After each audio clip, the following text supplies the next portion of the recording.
So there's a lot of ways to drop into holes or breaking waves. One is just to turn backwards and catch it on the fly. Another way is to do an entry move. Now there's two entry moves that are particularly easy and fun to do. The first one is the re-entry. The re-entry is probably the easiest to do in just about any hole, and you can do it without flushing in most cases.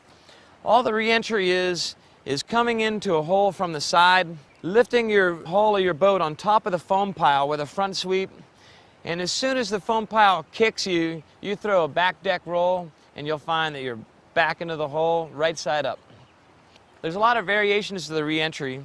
As you hit the hole from the side and you lift your bow on top of the hole, instead of just going for a back deck roll, as the boat starts to roll upside down, do a bow initiation stroke, and you can go right into cartwheels. Now the cool thing, and what you're really trying to do with the re-entry, is keep your head out of the water. Anything you can do to keep your head out of the water makes it a lot more fun and makes it more dynamic as well. So how do you keep your head out of the water?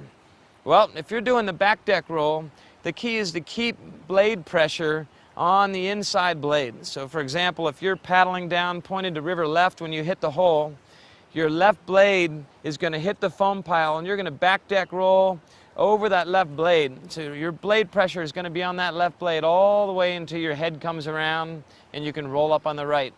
If you don't put blade pressure on that left blade, your head's just going to hit the water and you're going to be doing a roll in the hole.